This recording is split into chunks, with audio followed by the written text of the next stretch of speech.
यिनी चाहिँ अहिले रिसाएर यहाँ यसरी ठुसुक्क बस्दै छिन्। उनको चाहना बुझ्नलाई यति गाह्रो छ। उनी अहिले केमा रिसाइछन् हामीलाई थाहा छैन। उनी केवल यसरी भुइँमा नानी के चाहियो भन त, के चाहियो बाबु कालु, के खान मन लाग्यो भन त, म किनिदिन्छु, उठ जाम आऊ। मिसन सक्सेस हुँदैछ हाम्रो, तर पनि उनी रिसमै छन्। उनी फेरि रिसाएको अवस्था, दोस्रो लहर। के चाहियो तिमीलाई? केक? ओके म दिन्छु केक, उठ। केक चाहियो रहेछ। उनी यसो गरिरहेकी उठिन्। केक नपाएसम्म उनी बस्दिनन्। केक लभर पनि यति बहिनी यसरी बाटोमै बस्दिन्छन् उनी। बहिनी आऊ, म केक किनिदिन्छु, जाम आऊ, उठ आऊ मेरो बच्चा, जाम ल, जाम नरिसाउ न, केक दिन्छु के ल, जाम आऊ, यता केक मसिन छ, आऊ म दिन्छु। केक नपाएर हेर्नुहोस् अहिलेका जमानाका बच्चाहरू, हेर्नुहोस् केक पाएपछि हिँडिसकेकी छन्। उनीमा छुट्टै अलग ग्लो आइसकेको छ, डिफ्रेन्ट टाइप अफ ग्लो देख्न सक्नुहुन्छ। यता हेर त, खुसी भयो? ए मम्मालाई दिन्छौ? मम्मालाई नि केक दिन्छु भन्दैछन् उनी। ल उनी खुसी भइसकिन्।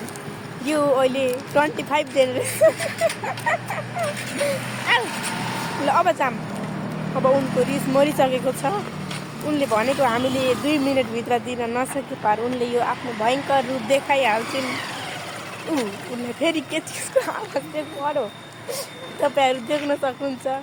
अब के चाहियो? अब के भन त, पानी के चिप्स? उहाँलाई अहिले चिप्स के हो त? Chowmein, momo, Coke, juice, ice cream? Wow, हामीले पोइन्टमा आइसक्यो। हामी उहाँलाई आइसक्रिमको एकदम जरुरी छ अहिले। ल हिँड्नुहोस्, अगाडि पसल छ किन मलाई। हिँड्नुहोस् म्याम, उठ्नुहोस्। होला जाम आऊ, बेर भयो। हे हामीलाई मान्छेले के भन्छन् डुगुरो। हामी अब केकको पसलको खोजीमा सकेसँगै अब हामी आइसक्रिमको लहरमा भौतारिँदैछौँ।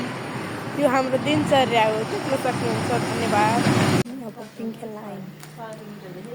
अब जाम गर, आऊ, यहीँ बसिरहन्छौ।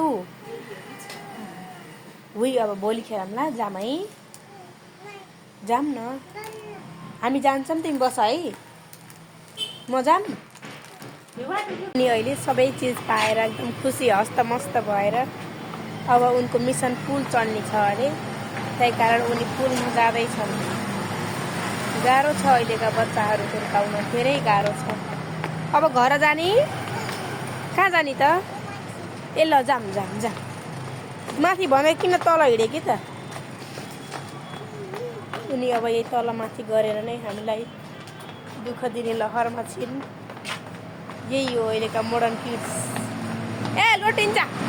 उनी जति खुसी अहिले यो संसारमा कोही छैन। ल हेर्नुहोस्, देख्न सक्नुहुन्छ बेबी। ल हेर्नुहोस्